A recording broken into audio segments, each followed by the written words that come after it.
Salut toi! Aujourd'hui on se retrouve pour une nouvelle critique qui est la première de la chaîne. Je vais te parler de L'Empire des Changes de Bernard Werber, comme j'avais dit une fois. Le livre est paru en 2000 chez les éditions Albin Michel. Ça c'est le format de poche. C'est mon ami qui me l'a donné, donc il est bien abonné. Mais Bernard Werber est un écrivain français. Il s'est fait connaître avec la trilogie des fourmis. Personnellement, je n'en ai pas lu. J'ai juste lu ce livre-là. Le livre qui vient avant l'Empire des Anges, Les Thanatonautes, il vient avant, mais on peut lire séparément. Personnellement, je ne l'ai pas lu et j'ai très bien compris l'histoire parce que c'est juste les mêmes personnages qui se suivent, mais c'est pas du tout lié. J'en parlerai plus tard. Le livre, il rentre dans le cycle des anges de l'auteur. Le cycle des dieux, c'est la suite. J'ai les trois autres là, je vais faire d'autres critiques là-dessus. Je les ai pas encore lus. Parce que ça, c'est le format de poche. Et les autres, c'est les gros formats. Sinon, je L'Empire des Anges est un roman de science-fiction et fantastique parce que, comme vous savez, je peux pas dire s'il n'existe pas les anges, mais nous, à notre connaissance, on les connaît pas. Donc, c'est de la science-fiction puis c'est fantastique, comme les filles et tout ça. Ouais. Le livre est détenteur du prix Jules Verne. Allez checker sur internet c'est quoi. Personnellement, j'ai oublié c'est quoi. Et le public cible pour ce roman, c'est à partir de l'adolescence. Maintenant, pour le résumé, c'est Michael Pinson, Michael, pas Michael, Michael, Michael, dites-le comme vous voulez.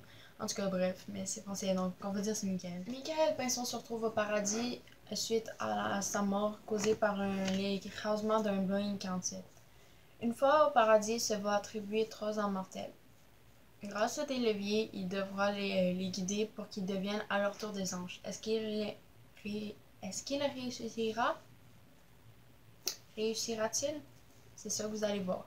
Le travail d'ange est loin d'être facile. De plus, il ne doit pas seulement emmener ses mortels à destination.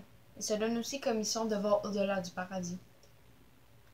Son passé dans les Thanatonautes va le pousser à prendre des décisions très risquées. Que va-t-il y trouver? C'est ce que vous allez savoir dans la suite du livre. Ensuite, maintenant, pour la critique. Pour les personnages, je les ai trouvés intéressants parce que il y en a beaucoup. Donc, dans le fond, tu as plusieurs personnages. Tu as Vénus, Igor et Jacques qui est les 3 âmes. Après, tu as l'ange, donc Michael. Après, tu as les autres. Lui qui gère Michael. Tu es dans la vie des 3 âmes, donc tu en as beaucoup. Mais ils sont quand même assez bien expliqués, genre les principaux, les 3 âmes puis l'ange. On les voit en détail et c'est ça que j'ai aimé. À chaque chapitre, il change de narrateur et ça peut devenir mélangeant. Personnellement, ça m'a mélangé. Donc, ça permet de connaître les âmes principales. Donc, comme je vous disais, c'est pas mal ceux-là qu'on voit en détail. Alors, c'est pas seulement Michael qu'on apprend à connaître. Donc, c'est pas seulement une personne qu'on voit, c'est 4 personnes. Ils sont intéressants car chaque personne a des personnalités totalement différentes. Ils viennent pas du tout du même lieu, ils sont même pas dans le même pays. Comme c'est vraiment 3 histoires différentes, donc ça nous amène vraiment ailleurs. Et ça, j'ai apprécié ça. Donc, comme ils viennent ailleurs, les nationalités diffèrent, les familles diffèrent, vraiment tout est différent. Et j'ai adoré les voir vieillir parce qu'on les voit de la naissance à la mort de chacun. Sauf parfois c'était mélangeant. Malgré c'est ça, les âges qui pouvaient être mélangeants parce qu'il y a un chapitre on pouvait être à 15 ans puis l'autre à 20. Comme. Puis c'est comme. Le changement entre les âges était pas précis, il fallait faire des fois de l'inférence, des fois ils disaient mais pas tout le temps, ça pouvait être mélangeant. Mais même si c'est mélangeant, on peut voir leur évolution tout le long de la vie, de leur vie, c'est ça que j'ai mis. Les personnages sont parfois très constructifs à l'histoire. Ça amène l'histoire, ça avance l'histoire, c'est pas juste plat. Comme t'as Jacques, sa vie est plate, mais Igor, c'est une chose par-dessus. Donc, de ce livre, c'est vraiment la narration des personnages et les personnages qui ressortent des autres parce qu'on voit beaucoup de personnages et la narration change beaucoup. On les voit tout au cours d'une vie, donc j'ai rarement vu ça. Et maintenant, pour l'intrigue. Elle est aussi très captivante, comme Personnellement, je la définirais comme fascinante parce que tu veux savoir ce qui se passe à leur vie, tu veux savoir s'ils vont réussir à devenir des anges parce que pour être des anges, il faut un nombre de points. Et est-ce qu'ils vont les avoir? Donc c'est ça que je voulais savoir, comme je voulais finir le plus tôt possible pour savoir qu'est-ce qui allait arriver, qu'est-ce qui allait arriver à Micah, à Michael, puis toutes ces affaires. Donc, l'intrigue est en constante augmentation. Je crois que c'est ça, je dirais. Parce qu'elle commence au début du travail de Michael. Puis après, ça augmente. Puis on a tout le temps. C'est pas juste comme une intrigue. T'as beaucoup. T'as chaque histoire, t'en as. Puis t'en as plusieurs. Puis là, t'es comme. Peut-être beaucoup de choses, mais ça amène. Euh, ça amène son charme au livre. Ensuite, euh, je suis restée captivée tout le long parce que, comme je disais, il y a beaucoup de choses. Donc, tu veux savoir qu'est-ce qui arrive. Moi, c'est ça. Je voulais savoir qu'est-ce qui arrive. Donc, ça m'a aidé à me rester captivée. Par contre, j'ai parfois été mélangée. C'est pas la première fois que je le dis. À cause des âges et des narrateurs, ça change rapidement. Ça change fréquemment. T'en as, c'est 2 fois le même. Mais au début, c'est comme 1.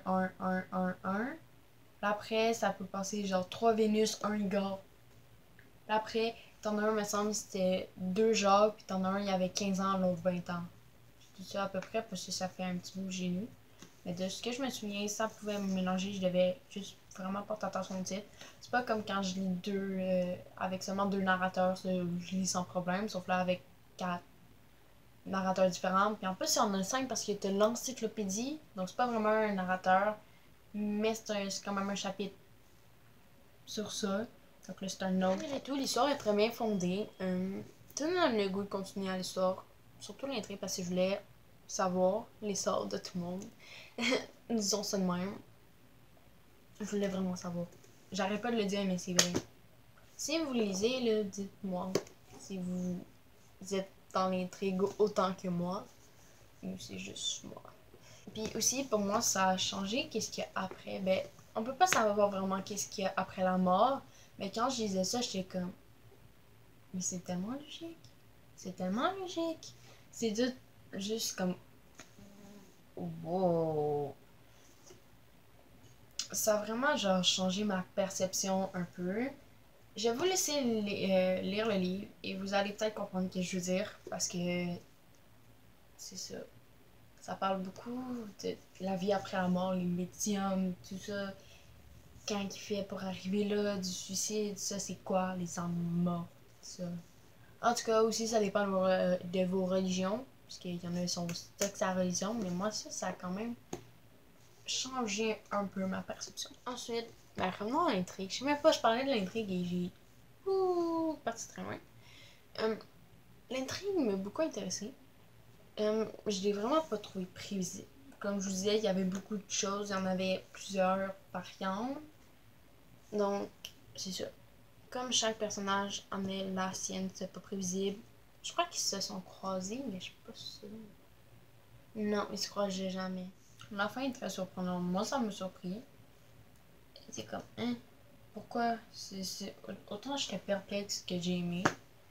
Donc, en tout cas, maintenant passons à l'autre chose, qui est l'originalité. Pour moi, c'était parfait parce que je sais pas, j'ai pas lu énormément de science-fiction, mais pour ceux qui lisent de la science-fiction, vous pourrez me dire si vous l'avez déjà vu ou pas. Mais genre, si vous avez déjà vu ça, en tout cas, moi, je suis retombée dans la science-fiction, j'aime ça, mais tout ce que j'ai lu, c'était pas ça. Genre, ce livre-là, ce livre-là est original, puis il sort de ce que j'ai lu. Donc, dites-moi si vous êtes fan de science-fiction ou si vous avez lu de la science-fiction, est-ce que ça ressemble à ce livre-là? Je veux savoir dans les commentaires. Donc, tout le long, les idéologies de l'auteur m'ont bouleversée parce que il écrivait des choses, j'étais comme waouh! C'est impressionnant. Comme, par exemple, les idées dans l'encyclopédie, ça choquait. Ben, moi, ça me choquait. Je sais pas si je peux trouver un exemple.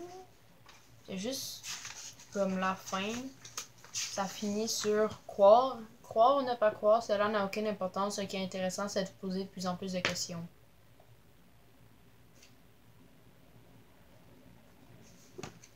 C'est ça, je vous laisse lire le livre.